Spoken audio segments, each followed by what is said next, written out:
Welcome to another Dom's Roundtable Path of Exile 2 guide, my friends. This game is super complex, and even though it's easy enough to learn the basics, there's so many hidden and unexplained systems. But once you wrap your head around them and begin to truly understand how the game works, they can take your gameplay to the next level and help you become insanely more powerful.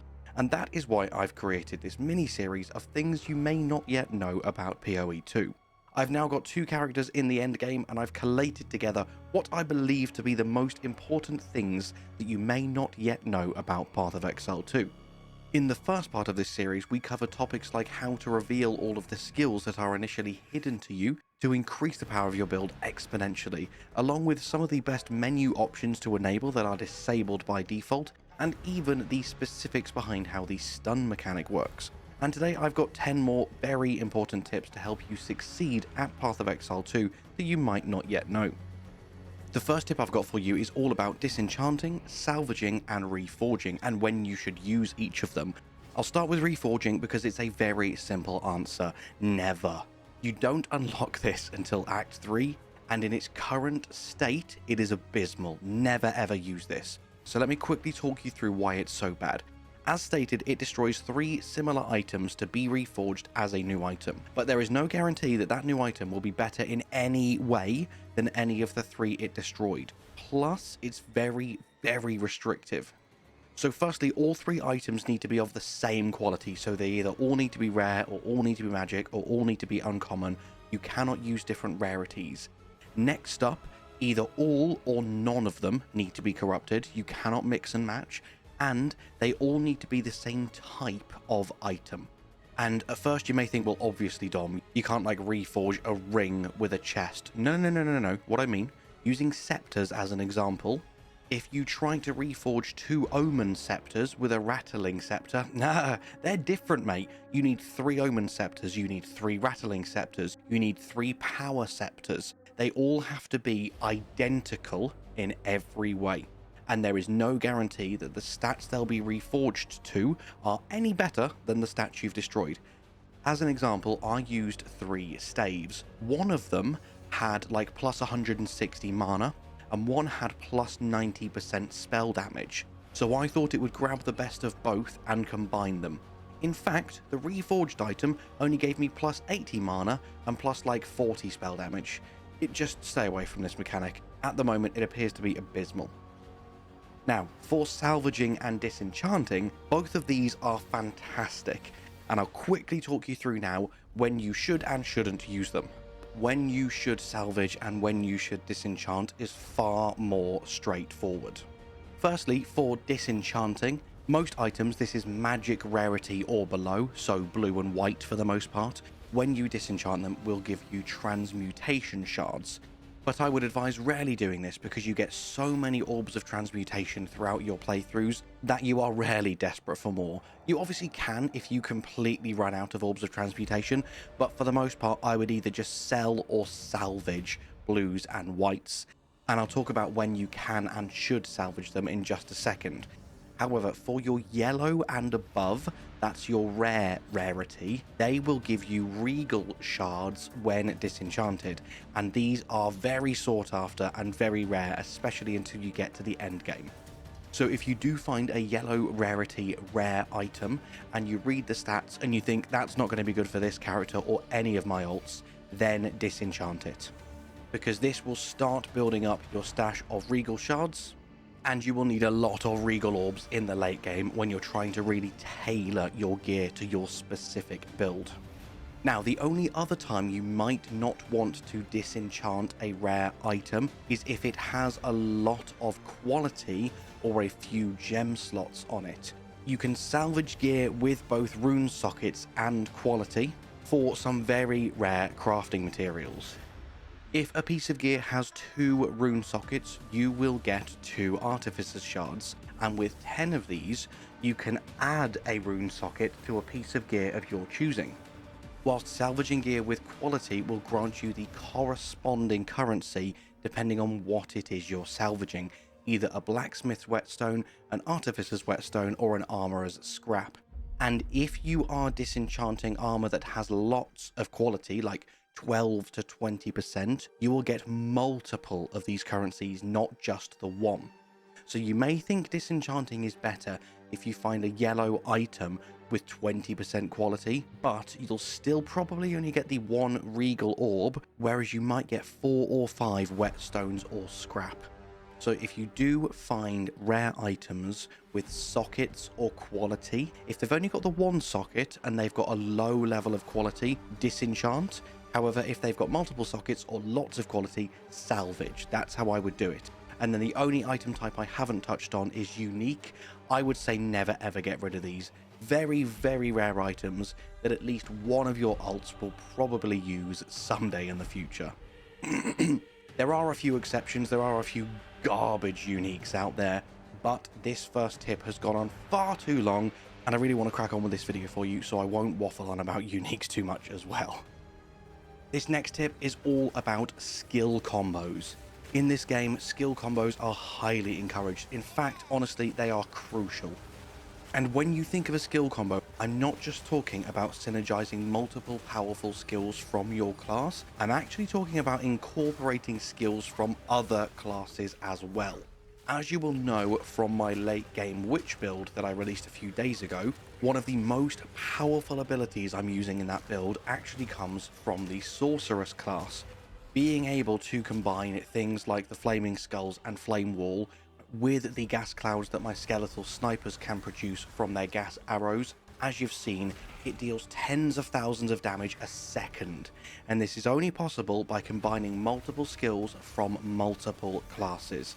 This is something you definitely want to wrap your head around early and test and trial and error frequently to find new, unique and powerful combinations, especially because it's going to be far easier to do at the moment with only 6 classes, and then once you've really got your head around all 6 of these classes, in 6, 7, 8 months, whenever it is they release the full game, we will have a head start. We'll already know these first 6 very, very well, and hopefully we'll be able to incorporate this with the coming 6 classes to make some truly game-breaking combinations. This next tip is about the power and the specific uses of dodge rolling. As you'll probably know, dodge rolling is super powerful, but unlike other RPGs, it's not the be-all and end-all of defensive options. It's widely disputed whether dodge rolling actually gives you iframes, and I'm here to explain to you exactly how it works. So firstly, taking Dark Souls as an example, because that's a very classic example of dodge rolling. If you time your roll well, you can literally roll through and be immune to everything, because iframes literally mean invincibility frames. So in Dark Souls, if someone walks up to you with a giant sword and slashes it directly through your head, as long as you are rolling at the correct time, you will take no damage and the sword will just phase through you as if it didn't exist.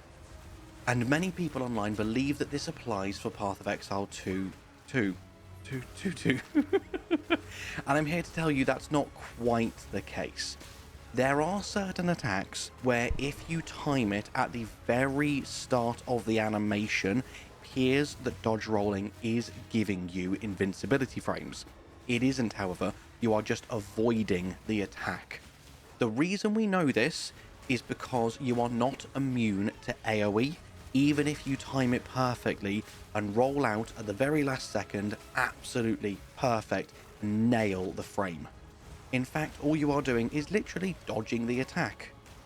Being that Path of Exile 2 is a top-down ARPG, and the game isn't one giant cinematic, it would be hard for the developers to show us that we are physically dodging attacks, but that's what we're doing. If you roll at the right time, just imagine your character literally rolling under a sword swing, or rolling under a laser beam, or something like that. It's not giving you invulnerability, you are dodging the attack. So think of it like that. Any attack that cannot be dodged, the dodge roll will not save you from. So keep that in mind, and make sure you're using the dodge rolls correctly, and not just trying to dodge everything, because it's not going to work like that.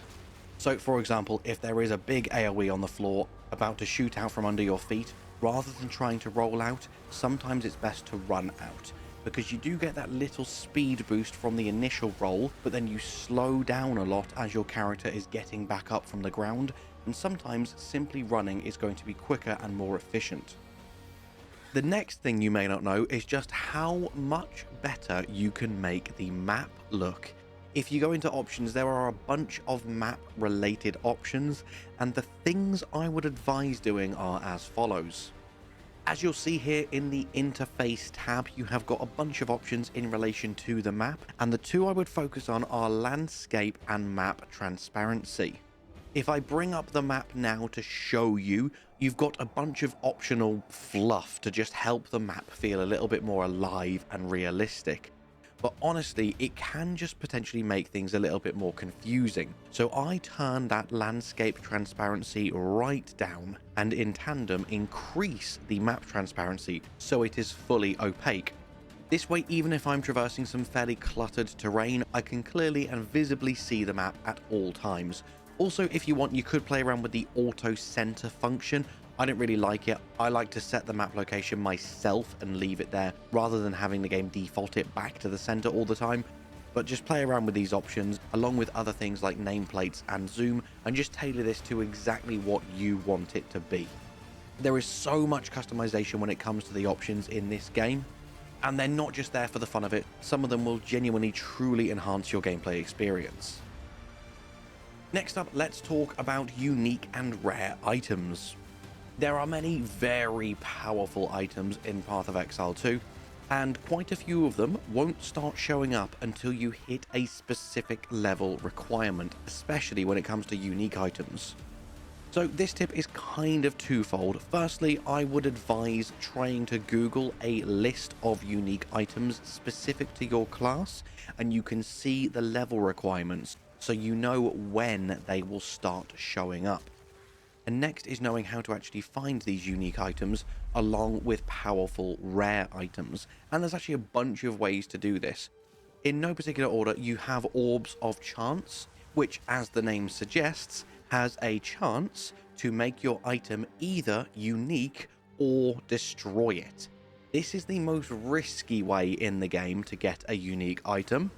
Other methods involve farming respawnable bosses, buying random items from the random item vendor that even has a chance to grant you a unique item, and even farming certain rare spawns and elites. Even random wandering enemies have a chance to grant you unique items as long as you're in the right area and you hit the level requirements. So there are many ways to get uniques in this game.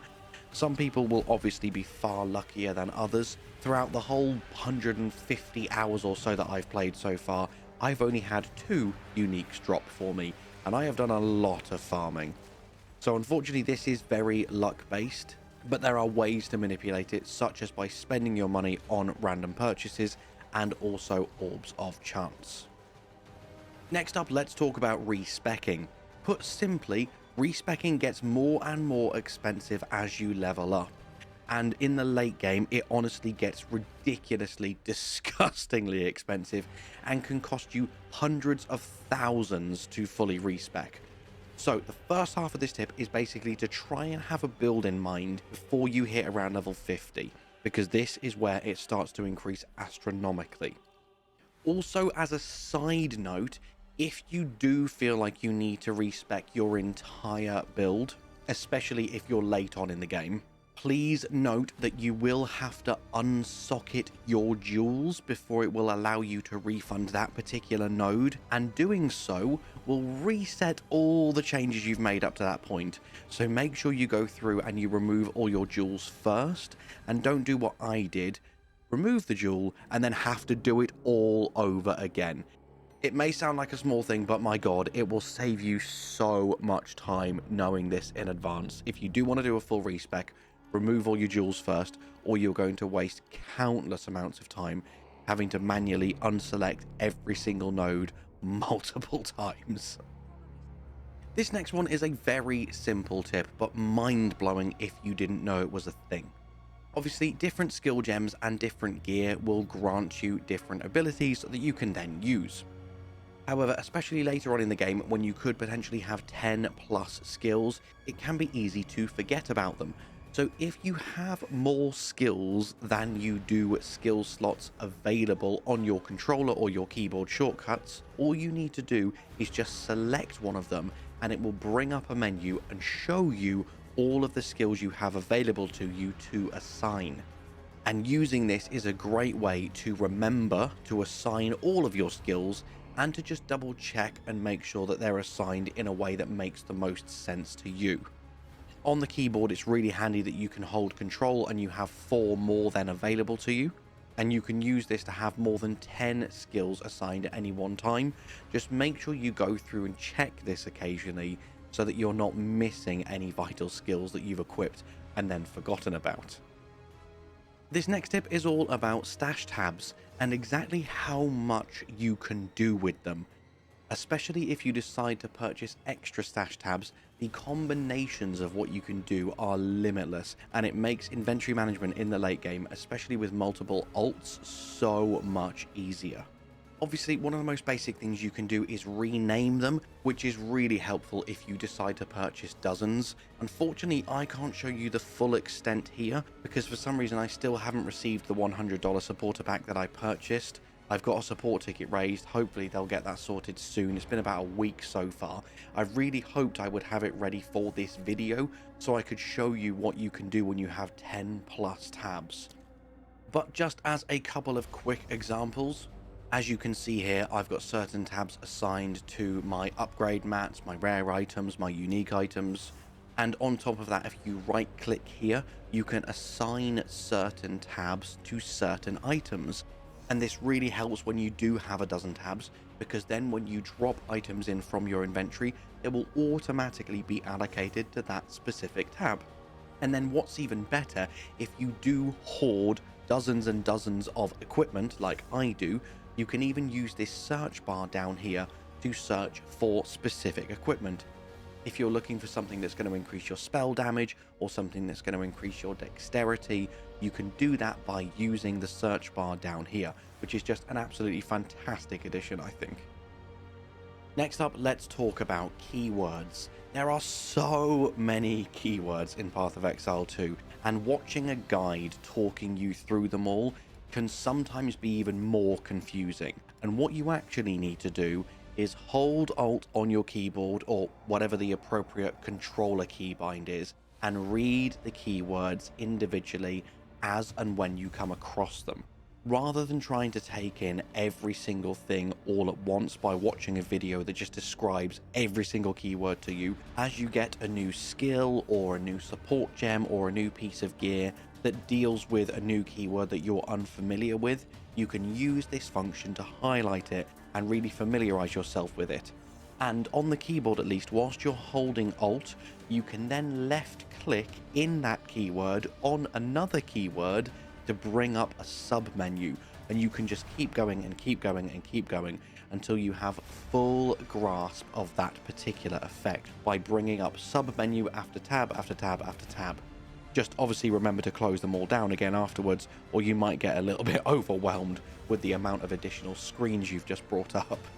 But this is a really fantastic way to learn about all of the nuances and mechanics in the game. Just make sure you inspect keywords and read all about them as and when you come across them, rather than trying to bombard yourself with all this information in one go. And finally, my friends, change your keybinds. Especially on the keyboard, some of them really aren't very intuitive. Some I like to change are the map and the microtransactions, and also assigning a key to the portal. So initially, map is on you, and the microtransactions and the microtransactions list respectively are on N and M, and you can easily access one through the other. So I tend to put the map on M as you would usually find it, and then actually assign a key to the portal. In this instance, I'm going to use N. And then something else I've been meaning to do for ages is change the command for moving my minions, and I'm going to put that on mouse 4 as opposed to apostrophe like it's currently on, which is just really bloody awkward. Anyway, my friends, that is it for this video. Hopefully at least a few of these tips were helpful for you, and if you have anything else you think people need to know about this game, put it down below in the comments so we can all help each other get better. And with that, all that's left for me to say is thank you so much for watching. I hope you have an amazing day, and I'll see you in the next one. Bye-bye.